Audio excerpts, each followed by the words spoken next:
Handa na ba ang inyong mga puso para sa isang kwentong susubok musika sa inyong pananaw tungkol sa pag-ibig, sa katatagan, at sa kapangyarihan ng isang babae? Halina't, samahan ninyo ako sa isang paglalakbay na puno ng luha at pag-asa.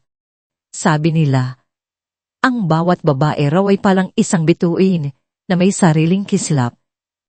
Ngunit paano kung ang mismong kalangitan na dapat ay nagbibigay liwanag sa iyo, ang siya pang pilit na yumuyurak, musika, sa iyong ningning? Hanggang saan ang kaya mong tiisin sa ngalan ng isang musika pamilyang inaakala mong buo? Ang mga ilaw, musika mula sa naglalakihang chandelier ng villa, marilag, at parang mga bituing nahulog mula sa musika langit. Kumikinang ang mga ito sa bawat mamahaling alahas at sa bawat kopita, musika ng champagne na hawak ng mga pinakamayamang tao sa bansa. Ang himig ng gayalin ay tila isang matanis na bulong na yumayakap, musika, sa buong paligid. Lahat ay perpekto. Lahat ay isang magandang kasinungalingan. Para kay Talabaler, musika, ang gabing ito ay hindi isang selebrasyon. Ito ang simula ng kanyang paglaya. Habang nakangiti musika at tumatango sa mga bisitang bumabati sa kanya, ang isang kamay ni Tala ay hindi humihiwalay sa kanyang tiyan. Sa ilalim ng kanyang mamahaling seda na musika bestida, naroon ang isang sikletong nagbibigay sa kanya ng lakas ng loob. Isang sikretong 3 buwan pa lamang niyang itinatago. Musika, isang buhay. Ang kanyang anak. Ang isip, musika niya ay lumilipad sa maliit na bag na nakatago sa ilalim ng musika kama sa kanilang mansyon. Nandoon ang kaunti niyang naipon, ang pasaporte, at ang isang musika bus ticket papunta sa isang probinsyang malayo sa lahat ng ito. Malayo kay musika, Sander. Si Alexander Montediwa ang kanyang asawa. Ang bilyonaryong tinitingala ng lahat. Ang halimaw, nakilala lamang niya kapag silang dalawa na lang ang nasa likod ng mga musika, saradong pinto. You look stunning tonight, my love. Ang pamilyar na boses ni Sander ay tila yelo na gumapang sa kanyang likuran. Musika pagingon niya, naroon ito. Perpekto, sa kanyang puting tuxedo. Ang ngiti musika ay kasing kinang ng mga diamante. Ngunit alam ni Tala, ang nasa likod ng ngiting iyon. Nakita niya ang pamilyar na kislap ng aari sa mga mata nito. Salamat, Sander, sagot niya. Pilit na pinatatag ang kanyang boses. Hinawakan ni Sander ang kanyang baywang. Ang pagkakahawak ay tila bakal na nagpapaalala kung sino ang may control. Taldarion is looking at you. They are looking at my beautiful, perfect wasi. Nais ni Tala na sumukha. Sa kanyang iwas ng tingin, hindi niya napansin ang isang waiter na nagmamadaling dumaan sa kanyang likuran. Isang bahagyang tulak lang ang nangyari, ngunit sapat na yon upang mawala sa balance ang kupita ng red wine na hawak niya. Nangyari ang lahat sa loob ng isang iglap. Ang alak na kulay dugo ay tumapon sa malinis na puting tuksedo ni Sander. Ang matamis na himig ng galolin ay biglang naputol. Ang masayang bulungan ng mga tao ay napalitan ng isang nakabibinging katahimikan. Lahat ng mga mata ay napako sa kanila. Nanlamig ang buong katawan ni Tala. Sander, I'm so sorry, hindi ko sinasadya. Itinaas ni Sander ang kanyang kamay. Binitigian ang anumang sasabihin niya. Dahan niyang tiningnan ang mansa sa kanyang dibdib bago dahang itinaas ang kanyang tingin pabalik kay Tala. Ang ngiti ay wala na. Ang natira na lamang ay isang tingin na mas malamig pa sa yelo. Isang tingin na nangangako ang sakit. Isang tingin na kabisado na ni Tala. Paano mo nagawa ito sa akin? Ang tanong ni Sander. Ang boses ay isang mapanganib na bulong na para lamang sa pandinig ni Tala. Sa harap ng lahat ng mga taong ito, aksidente lang talaga nanginginig na sabi ni Tala. Umatlas siya ng isang hakbang, ngunit mabilis si Sander.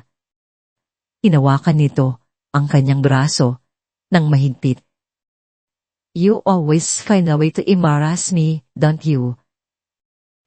At pagkatapos, sa harap ng daang pares ng mga matang nanonood sa gitna ng maranyang pagtitipon, itinaas ni Sander ang kanyang kamay. Isang malutong na tunog ang pumulit sa katahimikan ng Villa Marilag. Ang sampal. Tumagilid ang mundo ni Tala. Naramdaman niya ang matinding hapdi sa kanyang pisngi, ang init na gumapang dito kasabay ng luhang biglang bumalong sa kanyang mga mata. Napahawak siya sa kanyang tiyan. Ang tanging iniisip ay ang kaligtasan ng kanyang anak. Nakatayo ang lahat, parang mga estatwang hindi makagalaw. Ang kanilang mga mukha ay puno ng pagkagulat. Sa isang sulok, nakita ni Tala ang kanyang matalik na kaibigan, si Catrice, at sa isang saglit, sa likod ng pagkukunwaring aalala, tila may nasilayan siyang isang munding ngiti ng tagumpay. Ang katahimikan ay sinira ng isang boses. Isang boses na hindi niya inaasang maririnig na yung gabi. Isang boses na makapangyarihan, kalmado, ngunit puno ng bagsik na kayang magpayanig ng buong syudad. Anong karapatan mong sakta ng anak ko? Lahat ay napalingon sa pinanggalingan ng boses. Mula sa dilim ng pasilyo, isang matikas na lalaki ang lumabas. Ang bawat hakbang ay may bigat at awtoridad. Nakasuot ito ng itim na suit at ang kanyang mga mata ay parang mga baga na nag-aapoy sa galit habang nakatitig kay Sander. Hindi siya kilala ng karamihan, ngunit para kay Sander na laging naghahangad na makilala ang taong ito, ang mukhang iyon ay hindi maitakayla. Si Isagani Aklan, ang maalamat na CEO ng Aklan Prime Holdings, ang pinakamakapangyarihang tao sa silid. Ngunit para kay Tala, siya ay higit pa roon. Itay, bulong niya. Ang kanyang boses ay basa. Natigilan si Sander. Ang pagkakahawak sa braso ni Tala ay lumuwag. Ang kanyang mukha ay nabahira ng pagkalito at hindi makapaniwalang pagkabila. Huminto si Isagani Aklan sa harap nilang dalawa. Ang kanyang anino ay tila isang dambuhalang nagbabandang lumawol sa buong pagkatao ni Sander. Hindi niya pinansin ang mga taong nakatingin. Ang kanyang mga mata ay nakapako lamang kay Sander. At nang muli siyang magsalita, ang kanyang boses ay isang Pitawan mo ang anak ko. Ang unang nagising sa diwa ni Tala ay hindi ang hapdi sa kanyang pisngi, kundi ang matinis at ritmikong tunog ng isang makina sa tabi niya. Pagmulat niya ng kanyang mga mata, isang puting kisane at ang amoy ng antiseptic ang sumalubong sa kanya. Ospital. Isang malamig na tako ang biglang gumapang sa kanyang puso, mas matindi pa sa sakit ng kanyang katawan. Agad niyang idinapo ang kanyang kamay sa kanyang tiyan. Ang bibi ko. Ang boses niya ay mahina at basag, halos isang bulong. Isang nurse na aayos ng kanyang dextrose ang marahang lumingon. Uminahon po kayo, maantala, sabi nito sa isang malumalay na boses. Ligtas po ang bebe ninyo, pero kailangan niyo pong mag-ingat at magpahinga. Maselan po ang inyong kalagayan. Ang bawat salita ng nurse ay tila isang balita ng tagumpay at kasabay nito, isang babala. Ligtas ang anak niya. Isang mainit na luha ang dumaloy mula sa gilid ng kanyang mata. Isang luha ng pasasalamat. Ngunit ang takot ay naroon pa rin, nakabitin na parang isang matalim na espada sa ibabaw niya. Pumukas ang pinto at pumasok ang kanyang ama. Kung sa dila malilag ay isa itong hari na naglalakad na may awtoridad. Ngayon, ang nakita ni Tala sa mukha ni Isaga ni Aklan ay isang bagay na bihira niyang masilayan, pagsisisi. Ang mga balikat nito ay tila mas mabigat at ang mga guhit sa noo nito ay mas malalim. Umupo si Isagani sa tabi ng kama. Marahang hinawakan ang kamay ng anak. Ang kanyang paghawak ay mainit at puno ng pag-iingat, kabaligtaran ng bakal na pagkakahawak ni Sander. Anak, patawarin mo ako. Pasag ang boses ni Isagani. Patawarin mo ako kung maging bulag ako, kung hindi ko nakita. Huwag na po. Doon na bumuhos ang lahat ng luhang pinigilan ni Tala.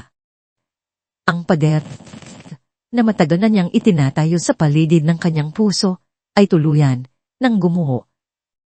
Ang kanyang mga hikbi ay umalingaw sa tahimik na silid. Itay, hindi po ito ang unang beses, sa wakas ay naamin niya. Ang mga salita ay tila mga bubog na sumusugat sa kanyang lalamunan. Maraming beses na po. Pero akala ko po magbabago siya. Akala ko po kapag nalaman niya ang tungkol sa bata, hindi niya natapos ang kanyang sasabihin. Nakikita niya ang pagbabago sa mukha ng kanyang ama. Ang pagsisisi ay dahang napalitan ng isang balay na mas madilin, mas mapanganib.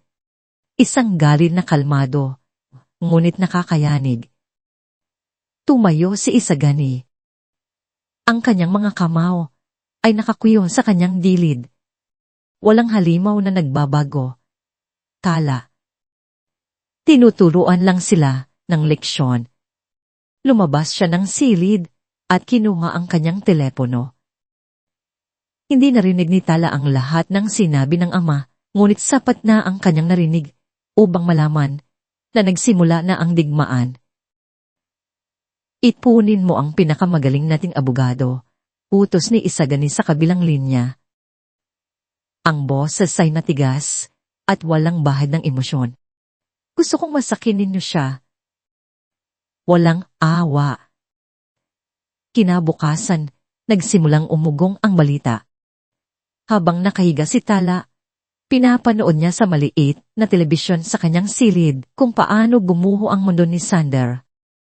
Ang balita tungkol sa insidente sa Bilang Marilag ay kumalat na parang apoy. Biglang bumagsak ang stock price ng Montedio Global Investments. Ang mga mamumuhunan ay nag-aalinlangan. Ang perpektong imahe ni Alexander Montedio ay nagsimulang magkabitak-bitak. Ito ang kapangyarihan ng kanyang ama. Isang kapangyarihan na noon ay kinatatakutan niya, ngunit ngayon ay kanyang naging kanlungan. Sa gitna ng kanyang pag-iisip, isang pamilyar na mukha ang sumilip sa pinto. Si Catrice, may dalang isang malaking bukwet, ang rosas. Ang mukha ay puno ng pagkukunwaring pag-aalala. Tala, oh my God! Bes, kumusta ka na? Sabi nito. Sabay yakap sa kanya ng mahigpit. Narinig ko ang nangyari. I can't believe, Sander Claduca. Itinago ni Tala ang kalaala ng ngiti ni Catrice na nakita niya noong gabing iyon. Marahil ay namamalikmata lamang siya. Ayos lang ako, Kat.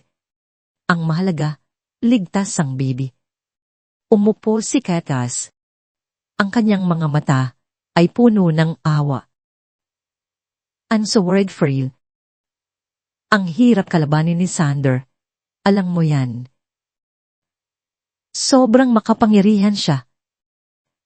Sigurado ka ba sa ginagawa ninyo ni Tito Isagani Pay kung anong malamig na bagay ang gumapang sa puso ni Tala. Ang mga salita ni Catlice ay parang mga tinik na nakabalot sa bulak. Sa halip na magbigay ng lakas, tila nagtatanim ito ng pagdududa. Nang makaalis na si Catlice, naiwan si Tala na isa sa kanyang mga iniisip. Tama kaya si Catlice? Kakayanin ba talaga nila si Sander? Habang hawak ang kanyang telepono, bigla itong umilaw. Isang mensahe mula sa isang hindi rehistradong numero. Pinuksan niya ito. Ang kanyang puso ay tila tumigil sa pagtibok. Ito ay isang litrato. Ang litrato ng kanyang unang ultrasound. Isang sikretong tanging siya, ang kanyang doktor, at si Sander lang ang nakakaalam. Sa ilalim ng litrato, may isa pang mensahe. 5 salita na nagpabagsak sa lahat ng asang unting nabubuo sa kanyang dibdib. Mabutit pa'y manahimik ka na lang kung gusto mo pang makita siyang isilang. Hindi galit ang nararamdaman ni Alexander Montediwa. Ang galit ay para sa mga taong nawawalan ng kontrol. Siya, si Sander, ay hindi kailanman nawawala ng kontrol. Ang nararamdaman niya ay isang bagay na mas malalim at mas malamig. Isang malaking pagkainis. Pagkainis na ang isang bagay na aari niya ay naglakas, loob na magkaroon ng sariling isip. Habang nakaupo sa tuktok ng kanyang leader na upuan sa loob ng malamig at tahimik na boardroom ng Montediwa Global Investments, pinapanood niya ang pagbagsak ng numero ng kanyang kumpanya sa malaking screen. Pula. Lahat ay pula. Ang kanyang prating ay nakatayo sa harap niya, pawisan, at hindi mapakali. Sir, the public sentiment is overwhelmingly negative. Ang Aklan Prime Holdings ay naglabas na rin ng opisyal na pahayag na kinukondena ang pangyayari. Hindi ko tinatanong kung ano ang problema, putol ni Sander. Ang kanyang boses ay kalmado, ngunit may talin. Ipinatawag ko kayo para sabihin sa akin ang solusyon. Nagkatinginan ang mga ito. Walang nang nahas na magsalita. Tumuntong, hininga si Sander na parang isang guro na naiinip sa kanyang mga estudyante. Ang isang kwento ay may 2 panig. Sa ngayon, ang naririnig lang nila ay ang panig ng isang biktima. Oras na para marinig nila ang panig ng totoong biktima dito. Nang munot, ang noo, ang pinuno ng karitin. Sir, kayo po ba ang tinutukoy ninyo? Sino po ba? Sagot ni Sander. Tumayo siya at lumapit sa malaking bintanang salamin. Tanaw ang buong syudad na tila na sa kanyang paanan. Ako ang biktima ng isang asawang may problema sa pag-iisip. Isang babaeng emotionally unstable at laging gumagawa ng eksena para makuha ang atensyon. Isang babaeng nakakaawa. Pinalingan niya ang kanyang tiyan. Ang kanyang mga mata ay walang emosyon.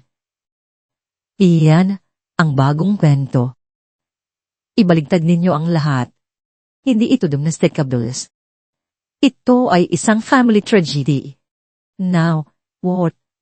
Kinagabihan, sa isang pribadong bar na nababalot ng dilim at usok ng mamahaling tabako, nakipagkita siya kay Catlice Valderrama. Mukha itong ninerbiyos, ngunit meron ding kislab ng pananabik sa kanyang mga mata. Sander, anong nangyayari? Tanong nito. Hindi siya sinagot ni Sander. Sa halip, inabutan niya ito ng isang kopita ng wine.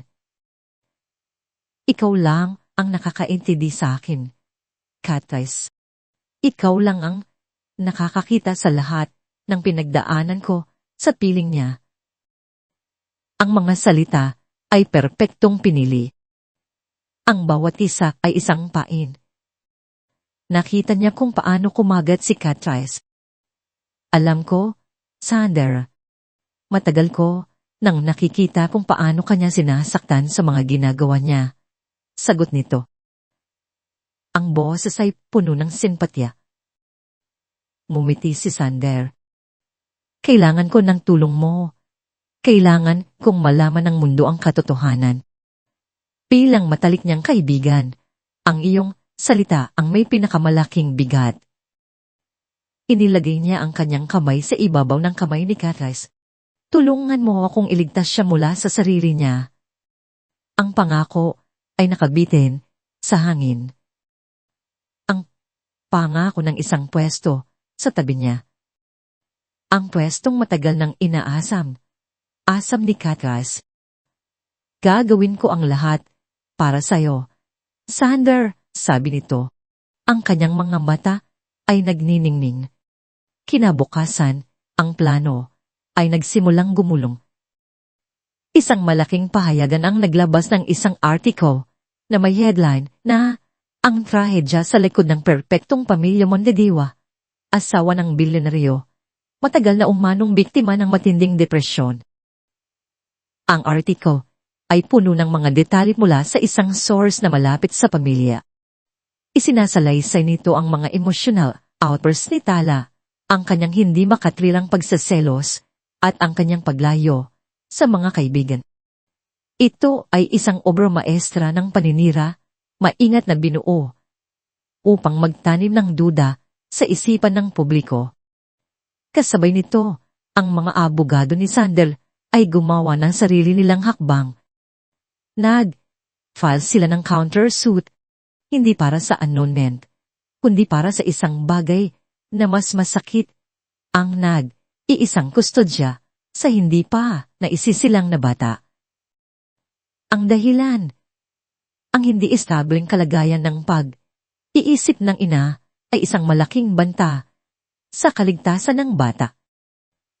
Ito ang kanyang tunay na ganti. Hindi lamang niya sisirain ang pangalan ni Tala. Ukunin din niya ang iisang bagay na nagbibigay dito ng lakas. Gabi na nang muli siyang isa sa kanyang opisina. Kinuha niya ang kanyang telepono at tiningnan ang litrato ni Tala na nakasad doon. Kuha ito noong kanilang honeymoon. Nakangiti ito ng matanis. Ang mga mata ay puno ng pagmamahal. Ang perpektong asawa. Ang perpektong pag-aari. Isang matinding pagkamuhi ang gumabang sa kanyang dibdib. Pagkamuhi dahil sa pagsuway nito. Pagkamuhi dahil sa pagsira nito sa perpektong larawan na kanyang binuo. You are mine, Tala, bulong niya sa litrato. Noon, ngayon, at magpakilanman. Hindi ka makakatakas. Ibinaba niya ang telepono at binuksan ng telebisyon.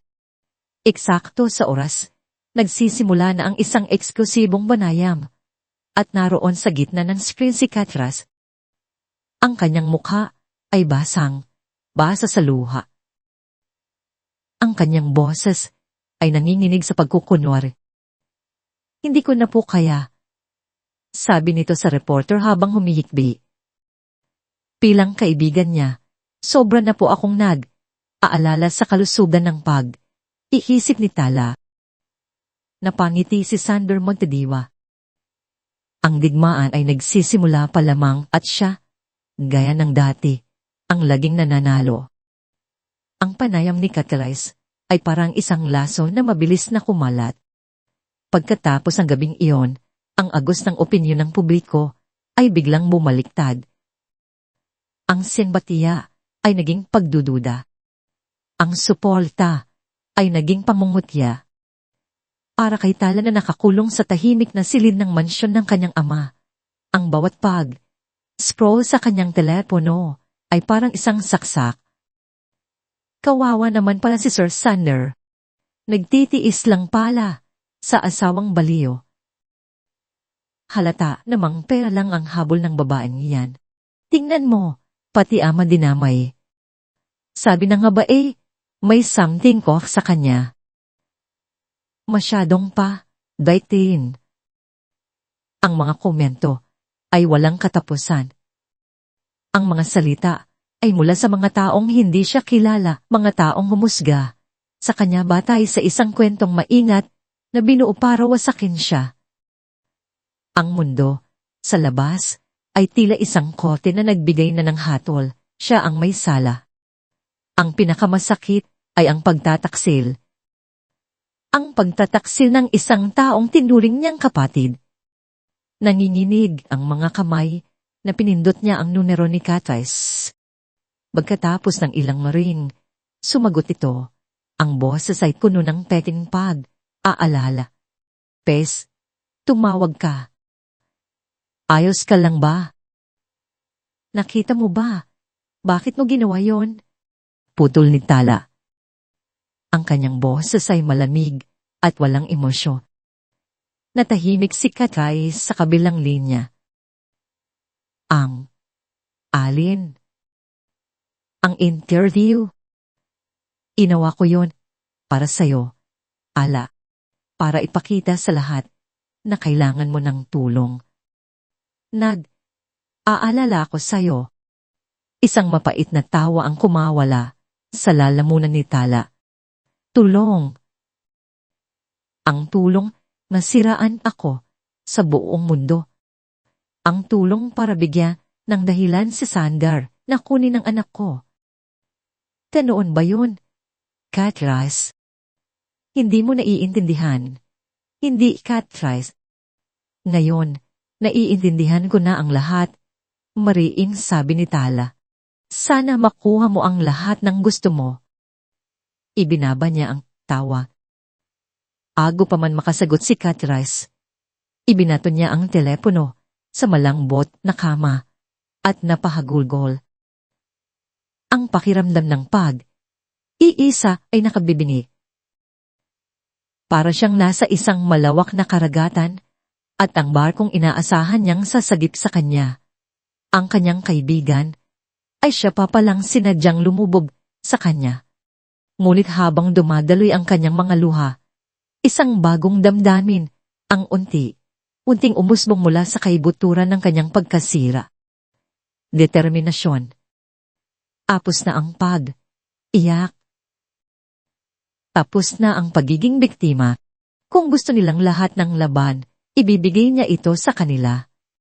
Pero sa pagkakataong ito, lalaban siya hindi gamit ang emosyon, kundi gamit ang katotohanan. Pinunasan niya ang kanyang mga luha at tinawagan ang abogado ng kanyang ama. Kailangan natin ng ebidensya, sabi niya. Ang kanyang boses ay matatag na. Isang bagay na hindi nila kayang baliktarin. Isang bagay na hindi nila kayang pagdudahan. At pagkatapos, isang alaala ang biglang pumasok sa kanyang isip. Isang maliit na bagay na ginawa niya ilang buwan na ang nakalipas. Sa isang gabi, kung saan ang takot niya kay Sander ay umabot sa sukdulan, isang maliit na speak camera, hindi mas malaki, sa isang butones, na itinago niya sa isa sa mga libro sa bookshelf sa loob mismo ng pribadong opisina ni Sander sa kanilang mansyon. May naiisip ako, sabi niya sa abogado.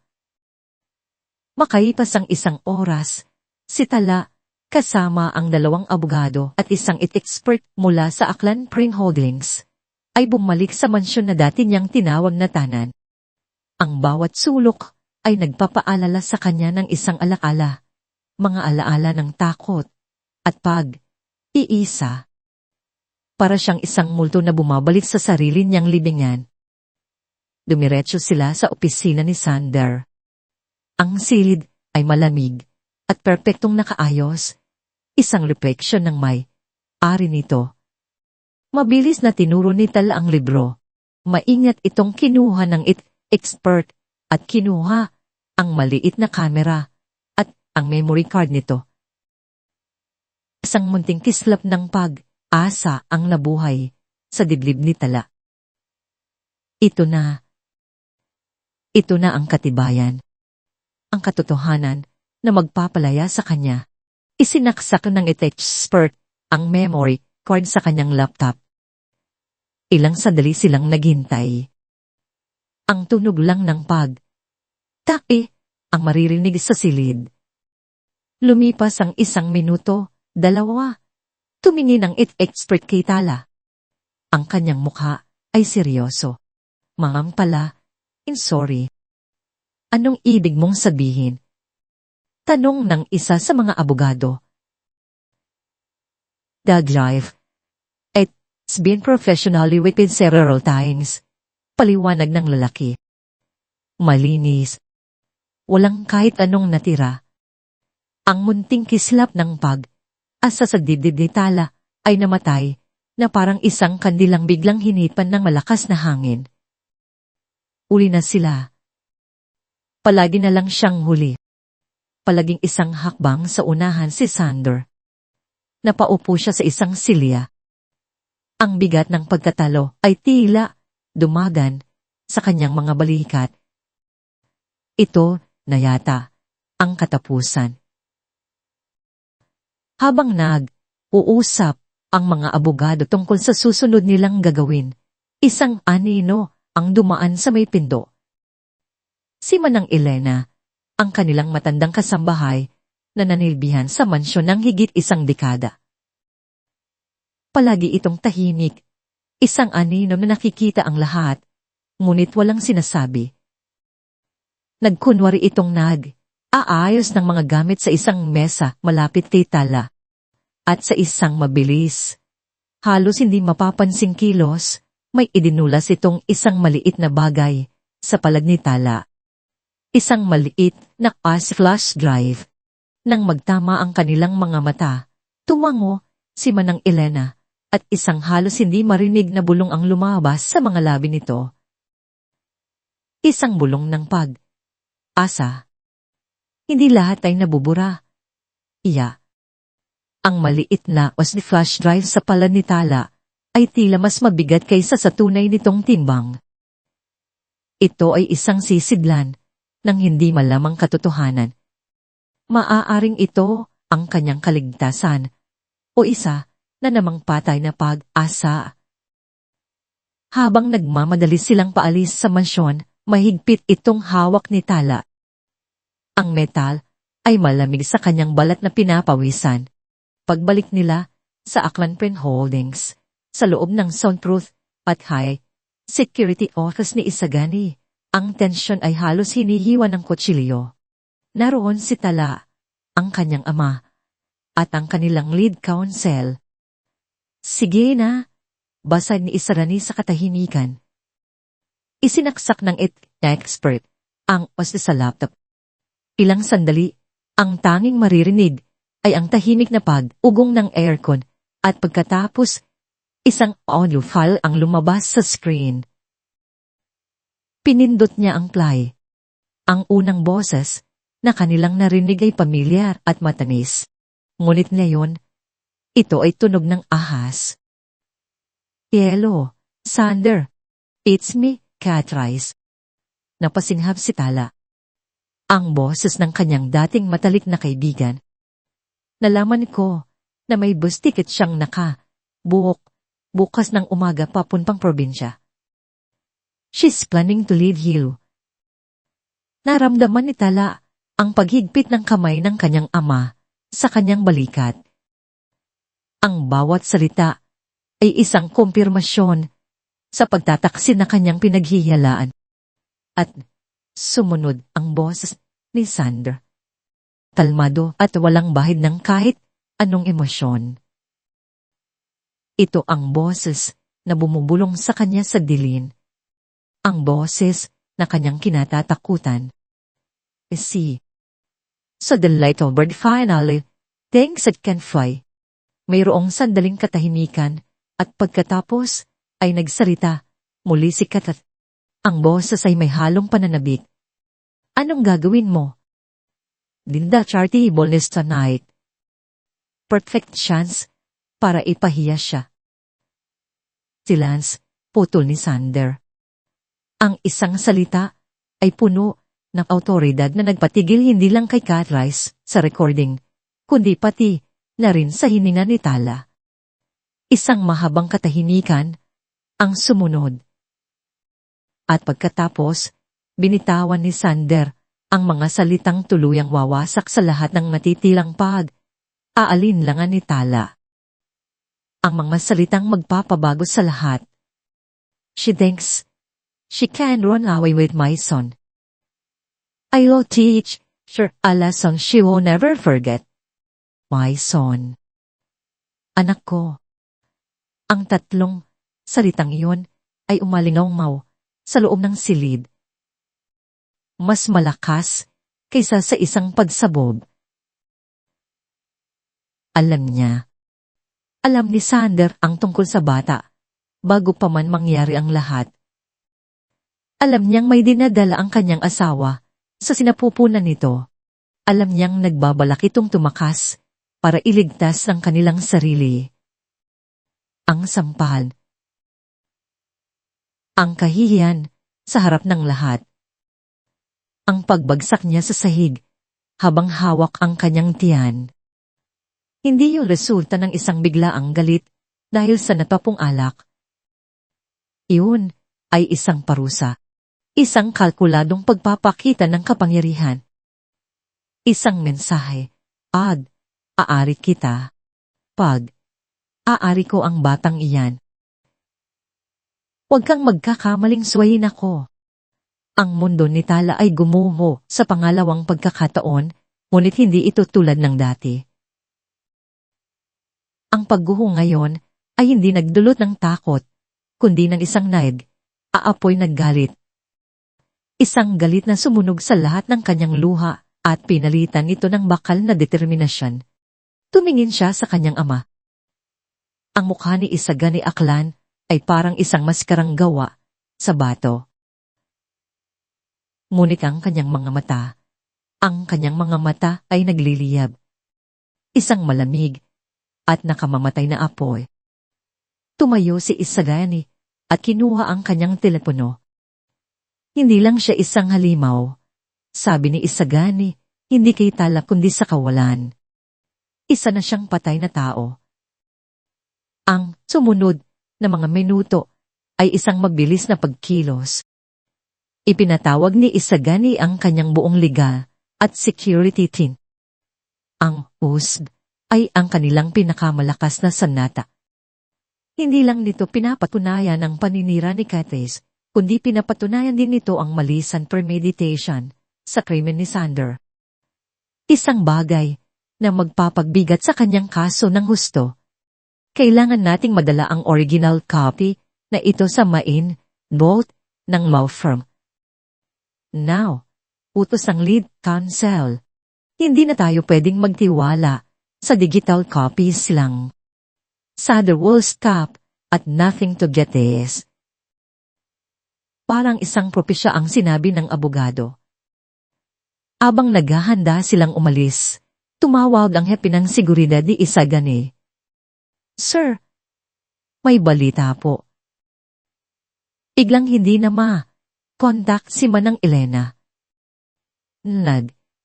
File na po siya ng biglaang alis at may mga kahina. Inalang sasakyan na namataan malapit sa mansyon ninyo. Nagkatinginan si Tala at ang kanyang ama. Nalaman na ni Sander. Nalaman na niyang may hawak silang alas. At ngayon, nagiging desperado na ito. Tublehin ang seguridad. Utos ni Isagay. Ihatid ninyo si Tala at ang abogado sa law firm. Naik, Sergey Gatter sa Feli. Walang pwedeng mangyari sa kanila. Sumakay si Tala sa isang itim at bulletproof na suit kasama ang abogado at 2 bodyguard. Hawak niya sa isang maliit na case ang OSD drive. Ang susi sa kanyang kalayaan. Habang bumibiyahe sila sa abalang kalsada ng syudad, hindi niya maiwasang makaramdam ng bahagyang pag-asa. Malapit na itong matapos. Ngunit bigla, isang malakas na busina ang narinig nila. Mula sa isang side street, isang malaking itim na danang humarurot at biglang humarang sa kanilang daraanan. Napilitang magpreno ng todo ang kanilang driver. Ang tunog ng mga gulong na kumakaskas sa aspalto ay nakabibingi. Bago pa man sila makapag-react, dalawa pang sasakyan ang humarang sa kanilang likuran at gilid. Nakulong sila. Ang pinto ng itim na van sa kanilang harapan ay marahas na bumukas. Habang naghihintay sa kanyang opisina, si Isagani Aklan ay parang isang tigla sa loob ng hawla. Ahimik, hindi gumagalaw. Ngunit ang bawat himay-himay ng kanyang kalamnan ay handa sa pag-atake. Ang bawat segundo na lumilipas ay parang isang oras. Ang bawat ikot ng kamay ng orasan sa dingding ay isang paalala sa panganib na kinaroroonan ng kanyang anak. Nang sa wakas ay tumunog ang kanyang pribadong linya, sinagot niya ito bago pa man ito makatapos sa unang ring. Anong balita? Tanong niya. Ang boses ay kalmado, ngunit may bigat ng bakal. Ambashi ko kami, sir. Sagot ng hepe ng seguridad sa kabilang linya. Ang kanyang boses ay nagmamadali, ngunit professional. Pero handom na po namin. The package is secure. Papunta na kami sa alternatibong lokasyon. Package. Ang kanyang anak, ang kanyang apo. Tinawag na isang pekete. Ngunit sa mundong ito, ang ganitong klaseng usapan ang nagliligtas ng buhay. Ang anak ko, iyon lang ang tanging mahalaga. Tintas po siya, sir. Nanginginig, pero walang galos. Nagawa po ng mga tauhan ko ang kanilang trabaho. Isang buntong hininga ng ginhawa ang pinakawalan ni Isagani. Ngunit hindi nito pinawi ang apoy na aalab sa loob niya. Mas lalo pa itong lumaki. Ang pag-atake, sakali, sa liwanag ng araw. Ito ay hindi na laro ng mga abogado. Ito ay isang desperadong hakbang ng isang halimaw na nasusukol na. At ang mga desperadong halimaw ang pinakamapanganib. Napagtanto ni Isagani na ang kanyang kasalukuyang diskarte, ang dahang pagdurog sa kumpanya ni Sander. Ang pag-atake sa korte ay napakabagal. Pinibigyan nito si Sander ng oras para gumanti sa paraang hindi niya kayang kontrolin. Sa paraang malalagay sa panganib si Tala. Hindi. Apos na ang dahang laro. Kailangan niya ng isang bagsak. Isang suntok na hindi lang magpapabagsak kay Sander, kundi wawasak sa pundasyon ng lahat ng kanyang binuo at pinapangarap. Lumapit siya sa kanyang mesa at pinindot ang isang baton sa intercom. Kansa mo lahat ng appointments ko ngayong araw, utos niya sa kanyang sekretarya. At set mo ako ng isang agarang meeting kay Miss Sagdidela. Sabihin mo tungkol ito sa kinabukasan ng kanyang kumpanya. Urgent and highly confidential. Si Ricardo Didela. Isa ring hari sa sarili niyang interyo. Isang matandang karibal sa negosyo. Ngunit isang taong may isang salita at kumikilala sa kapangyarihan. At ayon sa pinakabagong impormasyon na nakuha ni Isagani, si Mr. Didela ang susi sa pinakamalaking pangarap ni Sander, isang joint venture na maglalagay sa Montediwa Global investments sa entablado ng buong mundo. Makalipas ang 2 oras sa isang pribadong silid ng isang 5-star hotel. Magkaharap na ang 2 bilyonaryo. Isagani. Bati ni Didela, isang matandang lalaki na may matalas na mga mata. Pihira kang imbita. Akala ko ba'y magkaaway tayo sa negosyo? Walang permanenteng kaaway o kaibigan, Ricardo. Naroon lang permanenteng interes diretsong, sagot ni Isagani. At alam kong interesado ka sa isang partnership sa Montediwa. Bahagyang mumiti si Divila. Si Mr. Montediwa ay isang agresibong binata. May malaking potensyal. Ang potensyal ay walang silbi kung ang pundasyon ay buhangin. Ganti ni Isagani. Inilapag niya ang isang manipis na folder sa mesa. Ang kumpanya ni Sander ay isang bahay ng baraha at malapit nang umihip ang isang malakas na hangin. Anumang oras, pula ngayon, ang pangalan niya ay magiging kasing dumi ng putik. Kasama ka ba sa kanya sa paglubog? Pinuksan ni Denrila ang folder. Naroon ang mga paunang ulat, mga stock market projection at ang buod ng kasong isinasampa nila. May punto ka, aminado ni Denrila. Pero sino ang ipapalit ko sa kanya? Tuon na ibinigay ni Isagani ang kanyang alas. Huwag mo siyang palitan. Let's, Bonsanling, Bigger. Ang Aklan Prime Holdings at ang Bidilalo, magkasama. Ibibigay ko sa iyo ang deal na 10 beses na mas maganda kaysa sa inaalok ng batang yon. At ibibigay ko sa iyo ang isang bagay na hindi niya kaya. Katatagan. Nag-isip si Divila. Initigan niya si Isagani. Sinusukat ang bawat salita. Nakita niya ang determinasyon. Nakita niya ang kapangyarihan. At nakita niya ang isang mas magandang kinabukasan para sa kanyang kumpanya. Itinaas niya ang kanyang kamay. Iradadil. Ang pagkakamay ng dalawang higante ay isang lindol na yumanig sa mundo ng korporasyon. Bago pa man matapos ang araw, ang balita ng biglang at kas ng Divila Group sa pakikipag, usap sa Montediwa ay kumalat na. Ang resulta ay agaran at brutal. Ang stock ng Montediwa, Global Investments, na dating naghihingalo lang ay tuluyan nang bumulusok ang gabing iyon. Habang kasama niya si Tala sa isang secure safe house, ipinaliwanag ni Isagani ang nangyari. Nakita niya ang paghanga at pag-aalala sa mga mata ng kanyang anak. Itay, hindi ba ito masyadong mapanganib? Ang pinakamapanganib ay ang hindi paggawa ng anuman. Sagot niya, hinawakan ng kamay nito. Malapit na, anak. Kaunti na lang. Habang sila'y nag-uusap, tumunog ang tela at puno ng kanilang abogado na kasama rin nila. Kinausap nito ang nasa kabilang linya.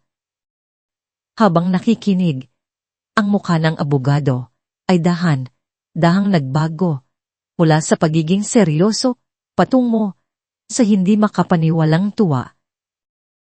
Ibinaba niya ang tawag at humarap kay Isagani. Sir Aklan, may magandang balita. May lumutang na testigo. Sino? Tanong ni Isagani. Ang kanyang puso ay biglang kumabob. Tumingin ang abogado kay Tala. Pagkatapos ay kay Isagani at binitawan ang mga salitang magiging simula ng katapusan ni Sander. Ang dating executive assistant ni Sander Montediwa. Ang loob ng kolte ay malamig at tahimik. Isang lugar kung saan ang bawat bulong ay may bigat at ang bawat tingin ay may kahulugan. Para kay Tala na nakaupo sa pagitan ng kanyang ama at ng kanilang abogado. Ang silid na yon ay parang isang arena. At sa kabilang panig, nakaupo si Sander. Kalmado, gwapo sa kanyang mamahaling suit. Ang kanyang mukha ay isang perpektong maskara ng isang taong walang kasalanan. Sa likod niya, si Catlice, ang larawan ng isang nag-aalalang kaibigan. Ang paglitaw ng dating executive assistant ni Sander, isang babaeng nagngangalang Melissa, ay ang kanilang pinakamalaking Asa? May dala siyang mga dokumento, mga bank record, at mga email na nagpapatunay sa dalawang bagay. Ang iligal na paggamit ni Sander ng pondo ng kumpanya para sa kanyang mga personal na operasyon at ang direktang utos nito na takutin si Tala. Nang tawagin si Melissa sa witness stand, naramdaman ni Tala ang pagbilis ng tibok ng kanyang puso. Ito na. Ang hustisya ay abot. Kamay na. Sa simula, ang lahat ay umaayon sa kanilang plano. Matatag na sinagot ni Melissa ang bawat tanong ng kanilang abogado. Inilatag niya ang mga ebidensya. Ipinakita niya ang mga bank transfer sa mga taong sumalakay sa sasakyan ni Tala. Ang kwento ay malinaw. Ang katotohanan ay hindi maikakaila. Nakita ni Tala ang bahagyang pag-aalala sa mukha ng abogado ni Sander. Ngunit nang ang abogado na ni Sander lang tumayo para sa cross-examination, ang hangin sa loob ng korte ay biglang nagbago. Miss Melissa, simula ng abogado. Ang kanyang boses ay malumanay, ngunit puno ng pahiwatig. Totoo po bang kayo ay tinanggal sa trabaho ni Mr. Montediwa 3 linggo bago ang insidente sa Villa Marilag? Oh, pero dahil po ba sa inyong ulit na kapabayaan sa trabaho at ayon sa report, inappropriate behavior towards your employer? Putol ng abogado. Namula si Melissa. Hindi totoo yan. Hindi totoo. Tanong ng abogado, sabay lapit sa hukom. Your Honor, mayroon po kaming mga kopya ng mga email na ipinadala ni Miss Melissa kay Mr. Montediwa. Mga email na masasabi nating hindi professional. Inilabas ng abogado ang isang serye ng mga naka-print na email. Ang mga ito ay puno ng mga papuri para kay Sander, mga imbitasyon para sa dinner, mga mensaheng may double meaning. Ang ilan ay halos parang mga love letter. Ang huling email ay puno ng galit at panunumbat. Ipinadala isang araw pagkatapos siyang masisante. This hair fake. Sigaw ni Melissa, ang kanyang boses ay nanginginig. Gawa lang yan, Miss Melissa. Kayo po ba ang nagpadala ng text message na ito kay Mr. Montediwa na nagsasabing, pagsisisihan mo ito, Sander? Wawasakin kita. Tanong ng abogado. Itinaas ang isa pang piraso ng ebidensya. Si Tala ay napatingin kay Sander. Nakita niya ito. Isang munting, halos hindi mapapansing ngiti sa gilid ng labi nito. Isang ngiti ng tagumpay. Perpekto ang kanilang patibong. Ginawa nilang isang desperadong babae si Melissa na naghahanap ang paghihiganti. Isang babaeng handang gumawa ng kahit anong kasinungalingan para sirain ang lalaking tumanggi sa kanya. Ang lahat ng ebidensyang dala ni Melissa, gaano man katotoo, ay nabalutan na ngayon ng makapal na alikabok ng pagdududa. Your Honor, sabi ng abogado ni Sander. Ang testimonya ng saksing ito ay malinaw na produkto ng personal na galit. Hinihiling po namin na ito ay i-dismiss.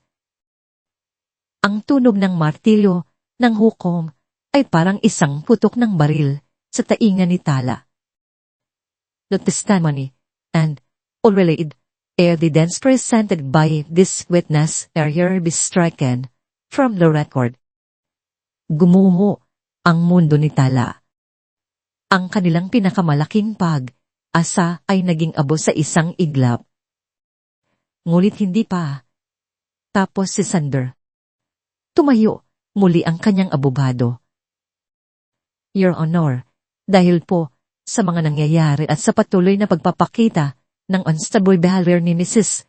Montediwa, na pinatunayan pa ng testimonya ang kanyang matalik na kaibigan na si Miss Valderrama, kami po ay aalala para sa kaligtasan ng hindi pa naisisilang na bata. Hinihiling po namin sa korte na issue ng isang temporary protective order, isang kautusan na maglalagay kay Mrs. Montediwa sa ilalim ng pangangalaga upang masiguro ang kapakanan ng sanggol hanggang sa susunod na hearing. Ang kahilingan ay nakakabigla. Ngunit sa sitwasyong nilikha nila, ito ay naging makatwilan. Si Tayla, ang unstable na asawa. Ang kanyang ama, ang agresibong bilyonaryo. At si Sander, ang alalang asawa. At ama. Muling bumagsak ang martilyo. Ang korte ay nagbigay ng pabor sa motion. Sa isang iglap, si Tala ay naging isang bilanggo, hindi sa isang totoong selda, kundi sa isang kulungang binuo ng batas at kasinungalingan. Kailangan niyang manatili sa isang lugar na aprobado ng korte, may regular na psychological evaluation at limitado ang pakikipag-ugnayan sa labas. At ang pinakamasakit sa lahat, si Sander, ang kanyang berdugo. Ang binigyan ng karapatang panggasiwaan ang kanyang pangangalaga. Paglabas nila ng korte, ang mga flash ng kamera ay parang mga kidlat na bumubulag sa kanila. Nakita ni Tala ang mukha ni Sander na papalapit sa kanya. Ngumiti ito, isang ngiti na para lamang sa kanya. Isang ngiting nagsasabing, panalo ako. Akin ka pa rin. Nang makasakay sila sa sasakyan, walang nagsalita. Ang bigat ng pagkatalo ay nakalulunod. Napatingin si Tala sa kanyang ama. Ang malakas at makapangyarihang isaga ni Aklan ay nakatingin sa labas ng bintana. Ang kanyang mukha ay pagod at ang kanyang mga balikat ay tila bumagsak.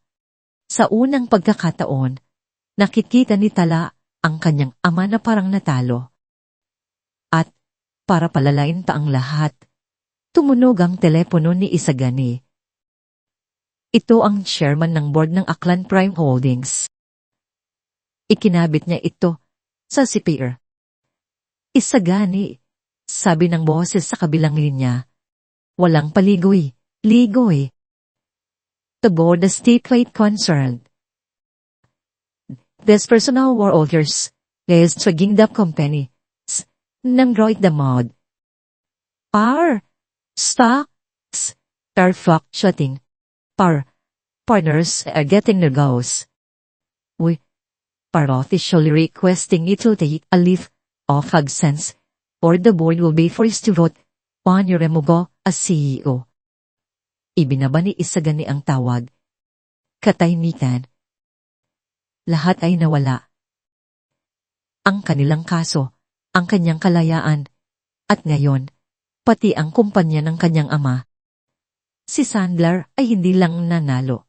Dinuwag sila nito nang walang kalaban. Laban. Napahawak si Tala sa kanyang tiyan. At sa unahang pagkakataon mula nang magsimula ang lahat, naramdaman niya ang tunay na kawalan ng pag-asa. Ang pangangalaga na ipinataw ng korte ay isang magandang hawla. Si Tala ay inilipat sa isang marangyang kondominium ulit na aari ng isa sa mga kumpanya ni Isagani. Isang lugar na ligtas at aprobado ng korte. Ngunit ang bawat bintana ay may rehas na gawa sa batas at ang bawat pinto ay may kandadong gawa sa kasinungalingan. Sa unang mga araw, ang katahimikan sa pagitan nila ng kanyang ama ay mas mabigat kaysa sa anumang sigaw. Nakikita niya si Isagani Aklan na nakaupo sa sala. Kausap ang mga abogado sa telepono. Sinusubukang humanap ng butas sa pader na itinayo ni Sander sa paligid nila. Ngunit sa bawat pagtatangka, ang pader ay tila mas lalo lang tumitibay. Isang gabi, nakita ni Tala ang kanyang ama na nakatulog sa sofa. Ang mga dokumento ay nakakalat sa kanyang dibdib.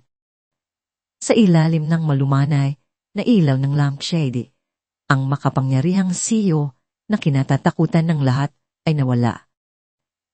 Ang natila ay isang ama na pagod, isang lalaking pasa ng bigat ng mundo sa kanyang mga balikat. Nakita ni Tala ang mga bagong guhit sa kanyang noo, ang pilak sa kanyang buhok na tila duwami sa loob lang ng ilang araw. Sa sandaling iyon, isang masakit na katotohanan ang tumagos sa puso ni Tala. Ang laban na ito ay hindi na lang tungkol sa kanya. Dinadamay na niya ang kanyang ama. Ang digmaan ni Sander ay hindi lang para wasakin siya, kundi para wasakin ang lahat ng mahalaga sa kanya. Pumasok siya sa kanyang silid at isinara ang pinto. Umupo siya sa gilid ng kama. Ang kadiliman ay tila isang kumot na bumabalot sa kanya.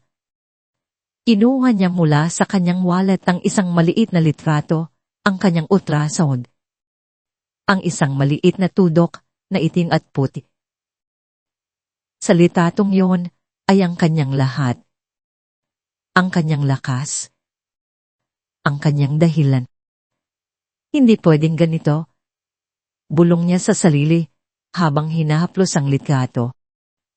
Hindi pwedeng lumaki ka sa isang modong mangkasinungalingan ang nananalo. Hindi pwedeng ng ina mo ay isang duwag. Hanggang ngayon, ang laban ay nilalaro sa teritoryo ni Sander. Ang koste kung saan ang pera ay kayang bumaluktot sa katotohanan. Ang mga abogado, ang mga ebidensya, ang mga teknikalidad, lahat ng iyon ay laro ni Sander. Napagtanto ni Tala na para manalo, hindi niya kailangang talunin si Sander sa kanyang sariling laro. Kailangan niyang lumikha ng isang bagong larangan ng digmaan, isang lugar kung saan ang pera ni Sander ay walang kapangyarihan, ang kote ng opinyon ng publiko. Isang pangalan ang pumasok sa kanyang isip, Monico David. Isang premiadong mamamahayag na kilala sa kanyang integridad at walang takot na pag-uulat. Nanginginig ang mga kamay.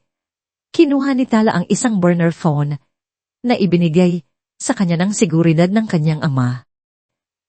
Nag-dial siya. Hello, this is Monico Dili. Ang boses sa kabilang linya ay propesyonal at direkta. Uminga ng malalim si Tala. Miss David, ang pangalan ko po ay Tala Baler. Isang sandaling katahimikan. Please, Mantidiwa? Paano po kayo? Wala po akong maraming oras, putol ni Tala. Ang kanyang boses ay mahina, ngunit puno ng determinasyon. Gusto ko pong ibigay sa inyo ang kwento. Ang buong kwento. Pero meron po akong 3 kondisyon. Una, kailangan itong maging live. Pangalawa, walang putol, walang edit. At pangatlo, ang mga tanong ay manggagaling lang sa inyo, hindi sa mga abogado. Ang aking kwento sa aking mga salita. Natahimik muli si Monico David. Ngunit sa pagkakataong ito, narinig ni Tala ang tunog ng isang journalist na nakaamoy ng pinakamalaking istorya ng taon. Kailan at saan? Kinabukasan, habang naghahanda siya, hindi mga legal document ang kanyang binabasa. Sa halip, sa isang pirasong papel, isinulat niya ang lahat. Ang unang sampal, ang mga masasakit na salita, ang takot, ang asang dala ng kanyang pagbubuntis, ang pagtataksil, at ang katotohanan, sa likod ng gabi sa dila marilag. Hindi ito isang script. Ito ay isang testamento. Nang malaman ni Isagani ang kanyang plano, ang una nitong reaksyon ay pagtutol. Masyadong mapanganib. Tala. Gagamitin nila ang bawat salita mo laban sa iyo. Tumingin si Tala sa mata ng kanyang ama. Itay, nataro na po tayo sa laro nila. Oras na para laruin ang sarili kong laro, sabi niya. Ang kanyang boses ay puno ng isang bagong klase ng lakas. Nagtiwala po ako sa inyo, sa kapangyarihan ninyo. Ngayon po, ako naman ang humihiling, magtiwala kayo sa akin. Nakita ni Isagani ang pagbabago sa kanyang anak. Ang babaeng nasa harap niya ay hindi na ang biktimang umiiyak. Ito ay isang mandirigma. Tumango siya, isang mabagal at mabigat na pagtangmo ng pagsuko at paghanga. This is no longer my fight to lead, bulong nito. 8 years. Sa studio ng TV Network, ang hangin ay puno ng kuryente. Ang mga ilaw ay nakakasilaw. Ang mga kanera ay parang mga dambuhalang itil na mata na nakatitig sa kanya. Umupo si Tala sa tapat ni Monicoy David. 5 minuto bago sila mag-air. Biglang nag-vibrate ang kanyang telepono sa loob ng kanyang bulsa. Isang text message mula sa isang hindi kilalang numero. Ang numero ni Sand. Pinuksan niya ito. Pangword, you lost everything. Then your father. Napahawak si Tala sa kanyang tiyan. Ang pagbabanta ay isang lason na gumapang sa kanyang ugat. Napatingin siya sa kamera, sa kanyang harapan. 3 seconds. Ang boses ng floor director ay humalingaw-maw. Inlayma. 4, 3, 2. Ang puwang ilaw sa ibabaw ng kamera ay umilaw. Sila ay nasa air na. Magandang gabi. Pilipinas, simula ni Monicoy David. Ang kanyang boses ay kalmado at may awtoridad. Ngayong gabi, isang pambihirang pagkakataon. Isang kwentong bumulantang sa buong bansa mula mismo sa taong nasa sentro ng lahat. Kasama po natin sa isang eksklusibong panayam si Talabaler, Mandadima. Pumaling si Monicoy kay Tala. Montedima, salamat sa iyong pagtitiwala. Handa ka na ba? Huminga ng malalim si Tala. Naramdaman niya ang malamig na pawis sa kanyang palad at ang pagtibok ng kanyang puso sa kanyang lalamunan. Ang banta ni Sander ay umuukil-kil sa kanyang isip. Ngunit pagkatapos ay napahawak siya sa kanyang tiyan. Ang banayad na paggalaw sa loob ay isang paalala. Hindi na ito tungkol sa takot. Ito ay tungkol sa katotohanan. Tumingin siya diretso sa kamera. Sa likod ng lenteng iyon, nakita niya ang milyong mukha, ang mga humusga sa kanya, ang mga naniwala sa kasinungalingan, at marahil ang iilang nagduda. Para sa kanilang lahat, at higit sa lahat, para sa kanyang anak, kailangan niyang magsalita. Handa na po ako. Sagot niya. Ang kanyang boses ay bahagyang nanginginig sa simula, ngunit unting tumatatag. At ang pangalan ko po ay Tala Baler. Ang simpleng pagpapakilala na yon ay ang kanyang unang hakbang sa pagbawi ng kanyang sarili. Marami na po ang nasabi tungkol sa akin. Simula niya, hindi na hinintay ang tanong ni Monicoy. Na ako raw ay isang asawang may problema sa pag-iisip na ako ay unstable, na ako ay mapanumbat. Ngayong gabi, gusto ko pong sabihin sa inyo ang aking kwento. Hindi bilang asawa ng isang bilyonaryo, kundi bilang si Tala. Bilang isang babae. Bilang isang ina. Sa sumunod na mga minuto, nagsalaysay si Tala. Ang kanyang mga salita ay hindi pinalamutian ng galit o pagpapaawa. Ang mga ito ay simple, ilaw at totoo. Ikinuwento niya ang simula ng kanilang pag-iibigan, ang unti unting pagbabago kay Sander. Ang unang sigaw na sinundan ng unang tulak. Ang unang sambal na laging may kasunod na mamahaling regalo at peting pagsisisi. Ang karahasan po ay hindi laging nagsisimula sa isang suntok. Sabi niya. Ang kanyang mga mata ay diretsyong nakatingin sa kamera, tila kinakausap ang bawat babaeng nakakarinig sa kanya. Minsan, nagsisimula ito sa isang salita. Sa pagkontrol, sa pag-iisip na ikaw ay isang bagay na pag-aari, hindi isang taong may sariling isip at puso. Habang nagsasarita siya, ang buong bansa ay tila huminto. Ang mga telepono sa loob ng news station ay hindi tumitigil sa pag-ring. Ang mga social media platform ay bumabagal dahil sa bigat ng traffic. Ang hashtag na #LetAlasSpeak ay nag-trending sa buong mundo sa loob lamang ng ilang minuto.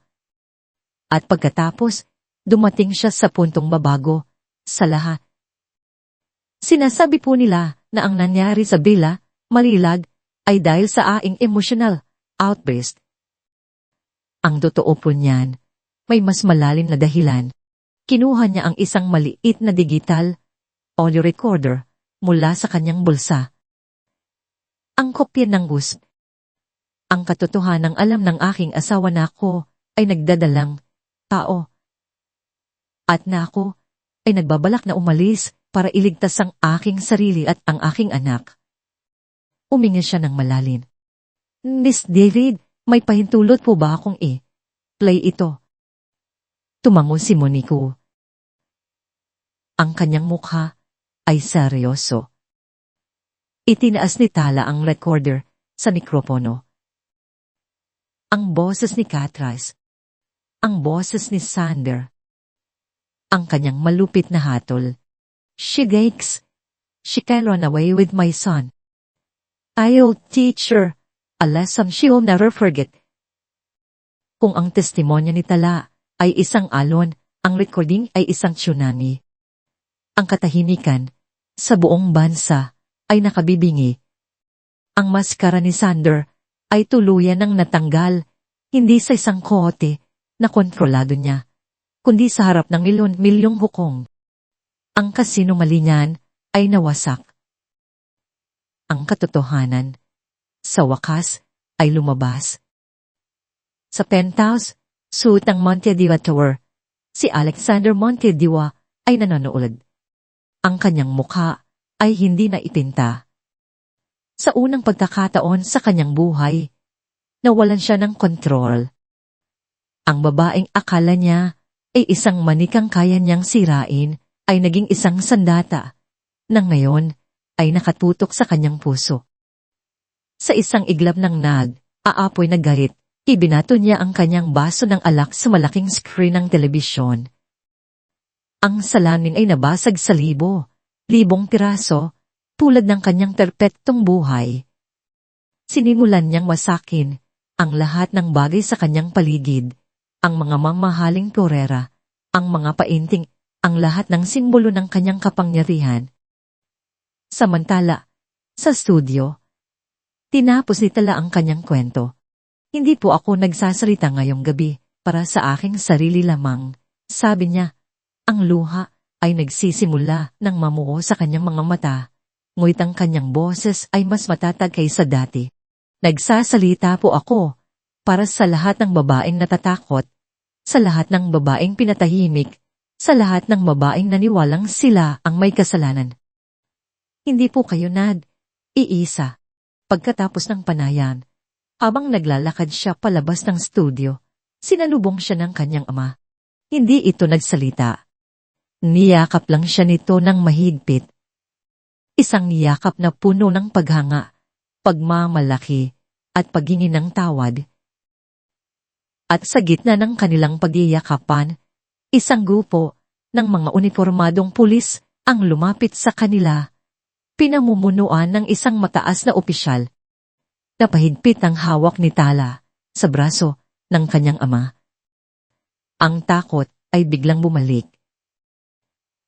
Ngunit ang mga pulis ay hindi nakatingin sa kanya. Nakatingin sila sa labas. Parlor, sabi ng opisyal. Ang kanyang boses ay puno ng respeto. Maraming salamat po sa inyong katapangan. Papunta na po kami ngayon para isilbi ang warrant of arrest para kay si Alexander Montediwa. Lumipas ang 6 na buwan. Ang taglagas ay naging taglamig at ang taglamig ay nagbigay daan sa isang bagong tagsibol.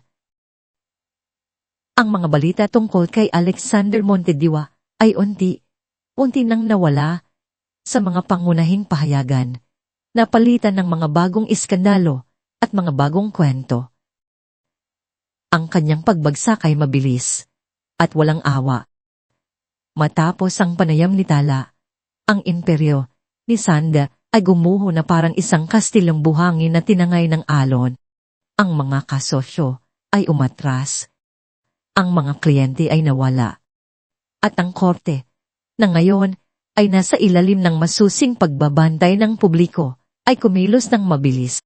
Nahatulan si Sander ng maraming taon sa bilangguan, hindi lang para sa physical injuries, kundi pati na rin sa mga kasong corporate fraud na isiniwalat ng kanyang dating assistant.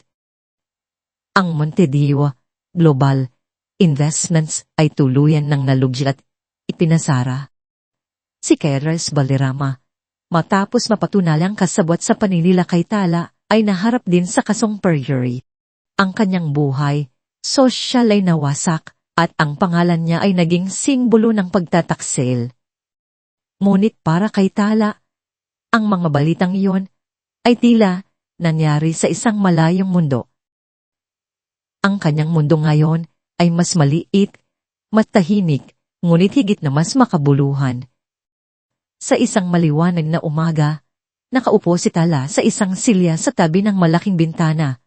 Tanaw ang hardin na puno ng mga bulaklak. Sa kanyang mga bisig, mahimbing na natutulog ang isang munting anghel. Ang kanyang hininga ay kasing gaan ng simoy ng hangin. Isang malusog na sanggol na lalaki. Pinangalanan niya itong amihan. Dahil tulad ng hanging amihan, bulong niya sa natutulog na sanggol habang hinahaplos ang malambot nitong buhok, dumating ka para pawiin ang lahat ng bigat at sakit at nagdala ka ng bagong simula. Ang pinto ay marahang bumukas at pumasok si Isagani. Hindi na siya ang siko na laging nagmamadali at nakatutok sa telepono. Pagkatapos ang lahat ng nangyari, nagbitiw siya sa pwesto at ipinasa ang pamumuno sa iba. Ngayon, ang kanyang pinakamahalagang titulo ay lolo.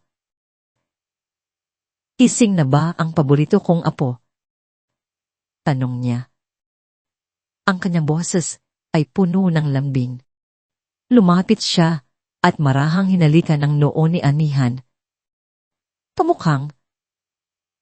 Kamukha mo ang iyong ina noong siya'y sanggol pa, umupo si Isagani sa tapat ni Tala. Ilang sandali silang natahimik, pinapanood lang ang pagtulog ng bata. Sa katahimikang iyon, walang bahid ng pagkailang o bigat. Ito ay isang katahimikan ng pagkakaintindihan at kapayapaan. Itay, pasag ni Tala sa katahimikan. Salamat po. Para saan? Para sa lahat. Para sa pagtitiwala sa akin noong mako na mismo ang sumuko sa sarili ko. Ngumiti si Sagani, isang ibang ngiting umabot sa kanyang mga mata. Ikaw ang dapat kong pasalamatan, anak. Tinuruan mo ako ng isang bagay na hindi kayang ituro ng kahit anong boardroom meeting. Tinuruan mo akong maging isang ama muli. Tumayo siya at may kinuha sa kanyang bulsa. Isang folder. Para sa'yo. Pinuksan ito ni Tala. Ito ang mga papeles para sa isang bagong foundation. Nakasulat sa itaas ang pangalan Sinagpag as a foundation. Isang pundasyon para tulungan ang mga babae at batang biktima ng karahasan. Paliwanag ni Isagani. Gagamitin natin ang ating resources hindi para magtayo ng mga gusali, kundi para muling buuin ang mga buhay. At ikaw, anak, ang mamumuno dito. Napaiyak si Tala habang binabasa ang mga dokumento. Ang kanyang pinakamasakit na karanasan ay magiging isang sinag ng pag-asa para sa iba. Ang kanyang tinig na minsang pinatahimik ay magiging tinig ng marami. Makalipas ang isang linggo, umarap muli si Tala sa mga mamamahayag. Ngunit ngayon, hindi bilang isang biktima o isang saksi. Umarap siya bilang tagapagtatag at tagapangulo ng Sinagpag as a foundation. Nakatayo siya sa isang entablado, hindi na nanginginig. Sa kanyang likuran ay ang logo ng pundasyon, isang sumisikat na araw. Ang bawat isa sa atin ay may kakayahang maging liwanag sa dilim ng iba, sabi niya sa harap ng mga kamera at mikropono. Ang kanyang boses ay matatag at puno ng inspirasyon. Ang aking kwento ay hindi tungkol sa paghihiganti. Ito ay tungkol sa pagbangon. Ang sinagpag, asa ay simbolo na kahit sa pinakamadilim na gabi. Ang pag-asa ay laging sisikat sa umaga. Nang gabing iyon, habang pinapatulog niya si Amihan, tumanaw si Tala sa bintana. Ang mga bituin sa langit ay kumikinang ng maliwanag. Dati, tinitingnan niya ang mga ito at nararamdaman ang kanyang kaliitan. Ngayon, tinitingnan niya ang mga ito at nakikita ang sarili. Isang tala. Isang bituin na dumaan sa matinding dilim. Ngunit sa huli ay natutunang muling kuminang gamit ang sarili niyang liwanag. Hindi na niya kailangan ng isang prinsipe o isang palasyo. Ang kailangan lang niya ay ang tahimik na himig ng paghinga ng kanyang anak, ang mainit na yakap ng kanyang ama, at ang kapayapaang natagpuan niya sa loob ng kanyang sarili. Ang kanyang kwento ay tapos na. Ngunit ang kanyang buhay, ang tunay niyang buhay, ay ngayon pa lamang nagsisimula. At dito po, nagtatapos ang ating kwento. Isang kwento ng sakit, katatagan, at walang hanggang pag-asa. Ang pinakamahalagang aral na ating mapupulot sa kwento ni Tala ay ang lakas ay hindi nasusukat sa katahimikan ng pagtitiis, kundi sa katapangan na hanapin ang iyong boses at ipaglaban ang katotohanan. Ipinakita niya sa atin na ang pagpapatawad sa sarili at ang pagbangon mula sa pagkakadapa ang pinakamahalagang sangkap sa pagbuo ng isang mas magandang kinabukasan. Maraming salamat po sa inyong walang sawang pagsubaybay at pakikinig. Sana po ay nabigyan namin kayo ng inspirasyon. Kung mayroon kayong mga saloobin o komento tungkol sa kwento ni Tala, huwag po kayong atubiling tape yan sa comment section sa ibaba.